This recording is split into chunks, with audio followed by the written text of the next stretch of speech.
안녕하세요, 여러분. 혹시 최근에 통장에 찍힌 숫자 하나 때문에 밤잠을 설친 적 있으신가요?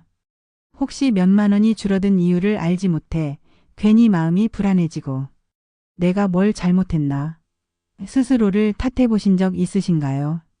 오늘은 서울 북쪽의 한 상담센터에서 실제로 있었던 이야기로 시작해 보려 합니다.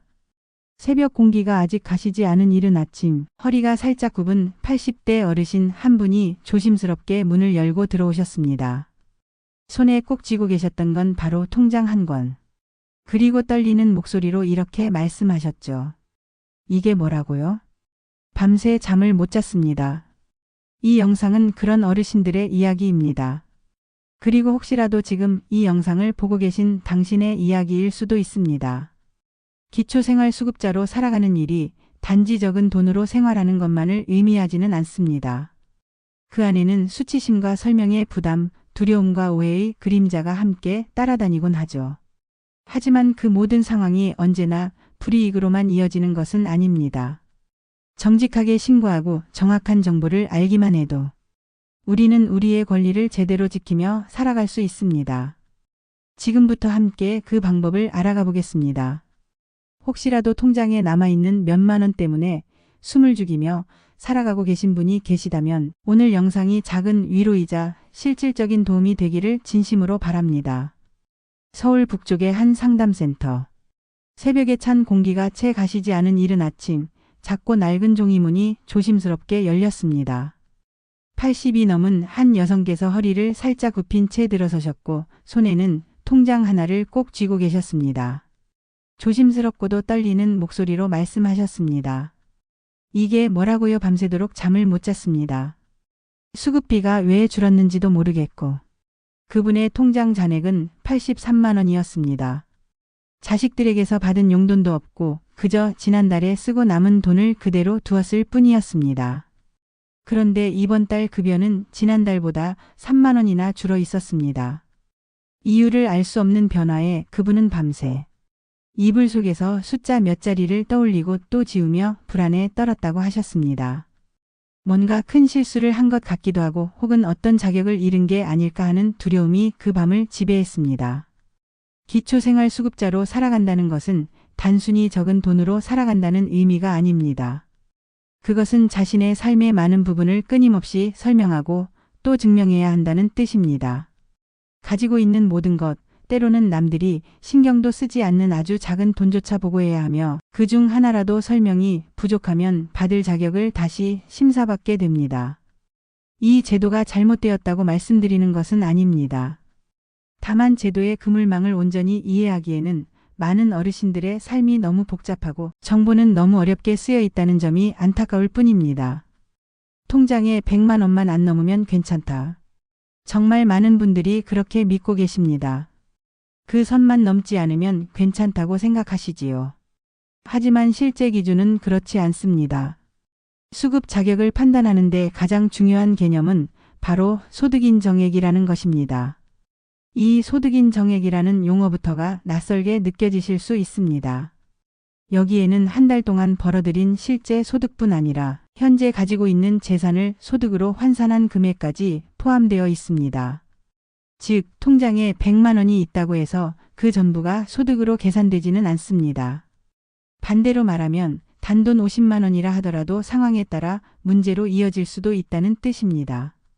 여기에는 또 공제라는 개념도 있습니다. 모든 재산이 소득으로 간주되는 것이 아니라 지역마다 정해진 기준에 따라 일정 금액은 계산에서 제외됩니다. 서울에서는 9,900만 원까지, 경기도는 8천만 원, 그 외 지역은 5,300만 원까지가 기본 재산으로 공제됩니다. 따라서 서울에 사는 어르신이 통장에 500만 원을 가지고 계시더라도 그 금액은 문제가 되지 않을 수 있습니다. 하지만 이 사실을 정확히 알고 계신 분들은 많지 않으십니다. 실제로 제가 상담했던 한 72세 어르신께서는 통장에 470만 원이 있다는 이유로 한 달 내내 잠을 설쳤다고 하셨습니다. 서울에 거주하셨고 자녀에게도 통장 내용을 숨긴 채 혹시 수급비가 끊기지는 않을까 두려움에 떨며 하루하루를 보내고 계셨습니다.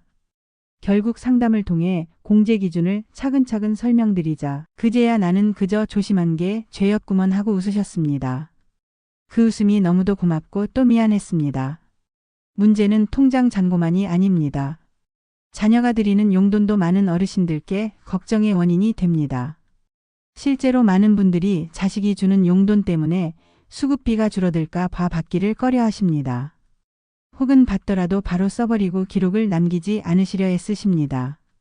하지만 사실 자녀가 드리는 돈이 반드시 문제가 되는 것은 아닙니다. 최근 몇 년간 부양 의무자 기준이 완화되면서 자녀의 연 소득이 1억 3천만 원 이상이거나 재산이 12억 원 이상인 경우가 아니라면 대부분 수급 자격에는 영향을 주지 않습니다. 즉, 일반 직장을 다니는 자녀가 매달 용돈을 드리는 것만으로는 수급 자격이 흔들리지 않는다는 이야기입니다. 가장 중요한 것은 정직한 신고입니다. 자녀로부터 매달 일정 금액을 받고 계시다면 주민센터에 가셔서 그 사실을 알리기만 하면 됩니다. 다소 번거롭더라도 신고를 해두면 나중에 소명할 필요가 없습니다. 또한 명절이나 생일, 특별한 날에 받는 일시적인 돈은 부조로 간주되기 때문에 대부분 소득으로 잡히지도 않습니다. 80세의 김춘자 어르신께서는 손자 결혼식에서 축의금으로 250만 원을 받으셨습니다. 좋은 날이었지만 그 돈 때문에 한 달 내내 마음고생을 하셨다고 합니다. 결국 복지센터를 찾아와 조심스레 물으셨습니다. 이것도 신고해야 하나요? 다행히도 결혼식에서 받은 돈은 일시적인 부조로 간주되어 소득으로 인정되지 않았고 그 돈으로 냉장고를 새로 장만하시면서 생활이 한결 편해지셨다고 하셨습니다. 신고는 결코 두려움의 대상이 아닙니다. 오히려 자신의 자격을 지키는 든든한 방패입니다. 문제는 언제 무엇을 어떻게 신고해야 하는지를 모르시는 경우가 너무 많다는 데 있습니다. 예를 들어 중고차를 팔아 1,500만 원이 들어왔다면 그 금액은 신고 대상입니다. 자동차도 일정 가격 이상이 되면 재산으로 간주되며 변동이 있을 때는 반드시 알려야 합니다. 보험금을 받으셨거나 장례비를 받으셨을 경우도 마찬가지입니다. 그 돈이 일시적인 특수 목적이라면 소득에서 제외될 수 있지만 신고하지 않으면 오히려 의심을 받을 수 있습니다. 요즘은 전산 시스템이 워낙 정교해져서 대부분의 거래가 자동으로 드러납니다. 숨기고 싶어도 숨길 수 없는 시대입니다. 하지만 정직하게 신고하시고 그 돈을 실제로 어떻게 사용하실 것인지 계획을 말씀드리면 대부분 문제없이 인정받을 수 있습니다. 의료비, 장례비, 생활 필수품 구입 등은 공제 대상이 되는 경우가 많기 때문입니다. 상담을 하면서 가장 안타까운 순간은 무언가를 숨기셨다가 나중에 더 큰 문제로 번진 경우입니다. 수급비를 몇 달치나 환수당하거나 때로는 법적 문제로 이어지는 사례도 있습니다. 그렇기 때문에 가장 좋은 방법은 투명하게 기록하고 정직하게 신고하고 두려움 없이 물어보는 것입니다. 제가 지금까지 만나 뵌 어르신들 대부분은 너무도 조심스러우셨습니다. 통장 잔액을 숨기시고 자녀 용돈은 받지 않으시려 하며 받은 돈도 빨리 써버리시려 하셨습니다. 하지만 그 불안 속에서 살아가는 것이 과연 옳은 일일까요? 이 사회를 누구보다 지탱해 오신 어르신들께서 몇만 원 때문에 숨죽이며 살아야 하는 것이 과연 정당한 일일까요? 통장은 하나만 사용하는 것이 좋습니다. 관리가 쉬울 뿐만 아니라 나중에 조사를 받을 때도 설명이 간단해집니다. 그리고 수첩 하나를 마련해 입출금 내역을 간단하게라도 적어두는 습관을 가지시는 것이 큰 도움이 됩니다. 언제, 어디서 얼마가 들어왔고 어디에 쓰셨는지를 적는 것만으로도 자신의 삶의 궤적을 분명히 하실 수 있습니다. 큰 금액이 들어오면 즉시 신고하시고 그 용도를 미리 정해두고 사용하는 습관도 중요합니다. 정기적으로 나가는 지출 항목을 만들어 두는 것도 좋습니다. 통신비, 전기요금 외에도 건강기능식품이나 병원비처럼 일정한 항목이 있다면 그 자체가 생활의 안정성을 보여주는 자료가 됩니다. 자녀와의 금전거래도 간단한 메모 하나만 남겨두시면 훗날 오해를 피하실 수 있습니다. 예를 들어 100만 원을 빌려주셨다면 언제 빌려주셨고 언제 돌려받으셨는지 수첩에 적어두시는 것이 좋습니다. 그리고 의료비, 장례비, 축의금과 같은 돈은 영수증을 잘 모아두시는 습관을 가지시면 더욱 좋습니다. 무엇보다 중요한 것은 두려워하지 않는 마음입니다. 기초생활수급자라는 이름은 결코 당신의 자격을 깎아내리는 명칭이 되어서는 안 됩니다.